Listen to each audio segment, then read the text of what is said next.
Iqra bismi rabbikal ladzi khalaq, khalaqal insana min 'alaq.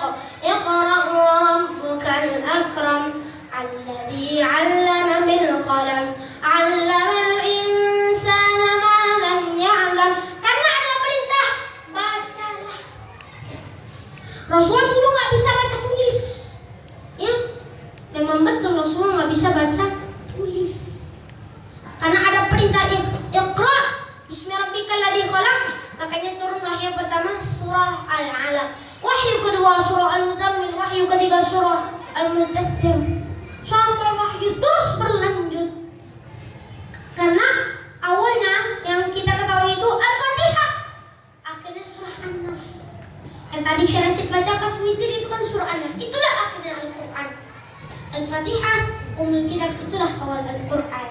Bapak Ibu yang dirahmati Allah Subhanahu wa taala. Rasulullah sallallahu alaihi wasallam membaca Al-Qur'anul Karim bersetorannya kepada talaqqinya kepada Jibril, malaikat Jibril. Karena Rasulullah itu tidak bisa baca tulis, makanya dulu penulisan Al-Qur'an tahu nggak di mana? Mau tahu nggak? Di tulang-tulang, kulit unta, kulit banyak lagi, kulit daun, daun kurma, pelepah kurma. Dulu nulisnya nggak ada pensil, nggak ada spidol, ya. Yang sekarang yang Bapak Ibu ketahui itu pensil, misalnya. Nah, minta pensil itu kan pensil, kan? Dulu mana ada pensil? Dulu mereka nulisnya pakai bambu, pakai alwah lah. Itu makanya orang menuliskan Al-Quran berangsur-angsur. Nah, setelah ada zaman Utsman bin Affan, pengumpulan Al-Quran dari suratul Fatihah. Habis itu An-Nas. Itulah jadi Al-Quran sekarang udah pakai kertas, ya. Sudah pakai kertas, yang dulunya pakai pelepah kurma. Dulu zaman Utsman bin Affan, karena ada atas saran Hudzaifah bin Yaman, Al-Quran langsung dibukukan semua. Mushaf-mushaf yang dulu, mushaf-mushaf yang dituliskan, yang berangsur-angsur itu dimusnahkan, jadi Al-Quran namanya Mushaf Utsmani.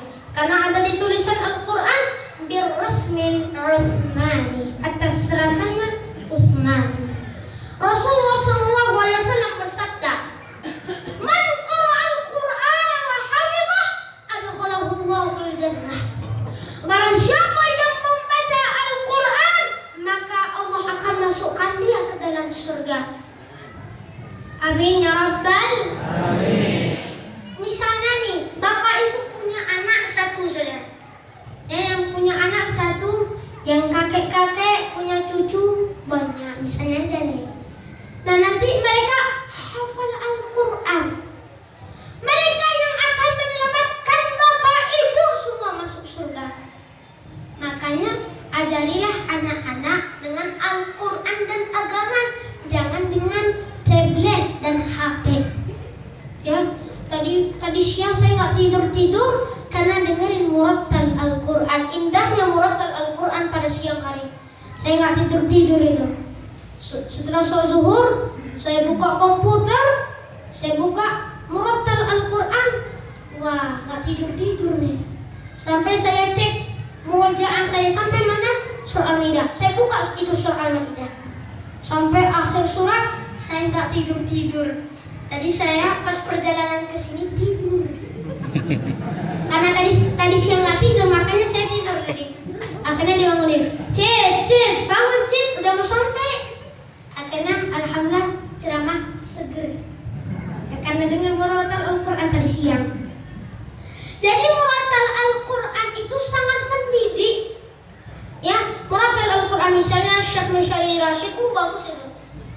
Karena Al-Quran itu wa nunazzilu minal Qur'ani ma huwa shifaa,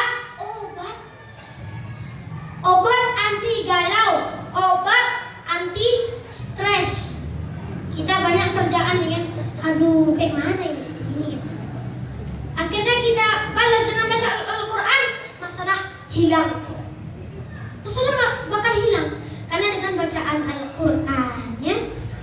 Wa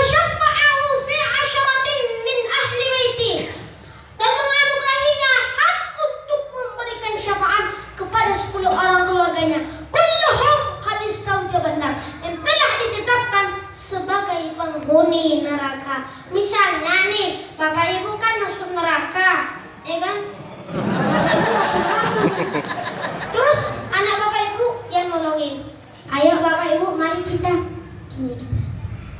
Tiba-tiba Allah membolehkanmu dan syafaat itu akan muncul kepadanya. Ya, saya minum lagi ya, karena tenggorokan saya kering lagi. Iklan lagi. Jangan kemana-mana setelah yang satu ini.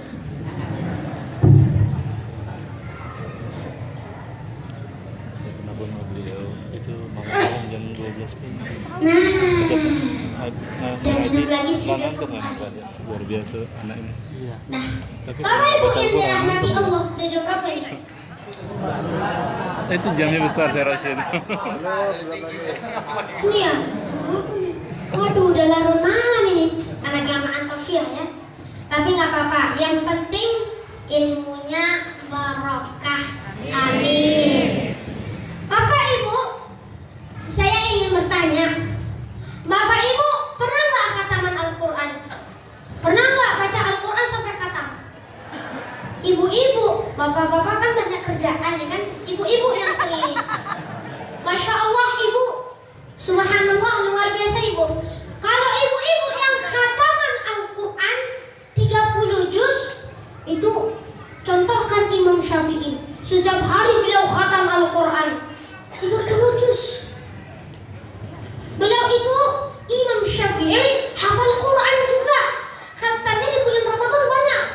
Sampai ratusan kali beliau khatam di bulan Ramadan itu.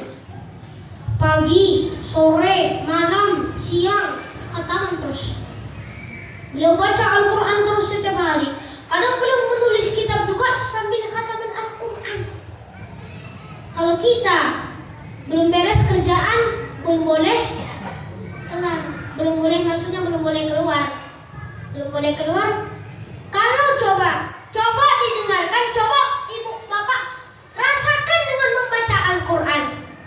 Itu kerjaan akan mudah, nggak ada yang susah. Baca ya, Rabbi shrah li sadri wa yassir li amri wahlul 'uqdatam min lisani yafqahu qawli. Itu kita baca doa itu kalau kerja ya. Ini bagi yang bapak-bapak yang muda-muda, cobalah menghafal Al-Quran ya. Karena Rasulullah saja mau dengan penghafal Al-Quran, dibilangnya ini namanya umatku yang hafal Quran, ini umatku yang mengamalkan sunnahku setiap hari. Mau digituin Nabi, dibilang Nabi, ini umat. Mau nggak seperti itu Bapak Ibu? Makanya rajin-rajin baca Al-Quran, karena baca Al-Quran bisa menolong Bapak Ibu semua. Masalah makin hilang, akhirnya kita tidak stres lagi ya. Di bulan puasa ini, marilah kita tingkatkan amal ibadah kita di bulan Ramadan. Satu hadis lagi yang menginspirasi Bapak Ibu ya, menginspirasi, bisa juga menjadi PR di rumah untuk dikasih tahu anak-anaknya ya. Rasulullah SAW bersabda, barang siapa yang membaca Al-Quran, memahaminya dan mengamalkannya, kedua orang tuanya nanti di hari kiamat akan dipakaikan mahkota dari cahaya. Sinarnya persis seperti sinar matahari. Bapak Ibu mau nggak dimasangkan mahkota? Mau lah, semua orang mau juga. Makanya ajari anak-anak dengan Al-Quran. Coba didengerin Al-Quran ya. Kalau ibu-ibu yang hamil nih, misalnya yang hamil nih, adalah satu doa. Qala rabbi inni nadartu laka ma fi batni muharraran fataqabbal minni innaka antas samiul alim. Surah Ali Imran juz 3. Itu wasiat atau nasihat untuk orang-orang yang hamil, yang perempuan yang hamil ya. Itu adalah doanya surah Ali Imran. Jadi Rasulullah Shallallahu Alaihi Wasallam, para sahabatnya Abu Bakar, Umar, Utsman dan Ali itu akan bersama kita masuk surga. Dan orang tua kita ajak masuk surga, keluarga kita ajak masuk surga. Ayo mari Bapak Ibu, mari paman, kakek, ajak mereka masuk surga. Karena inilah keutamaannya. Ini keutamaan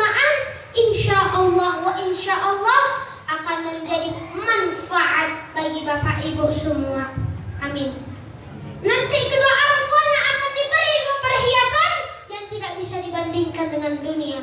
Keduanya bertanya, dengan apa kami mendapatkan semua ini? Dijawab, anakmu mempelajari Al-Quran. Hadis riwayat Al-Hakim. Bapak Ibu yang dirahmati Allah, yu'til hikmata man yasha wa man yu'tal hikmah faqad utiya khairan katsiran wa man yadhakkaru illa ulul albab. Allah Subhanahu wa taala berfirman, ambillah hikmahnya, yu'til hikmata man yasha. Ambillah hikmahnya. Karena ceramah Syekh Rashid ini banyak iktibarnya, banyak hikmahnya dari sini dan manfaat bagi Bapak Ibu semua.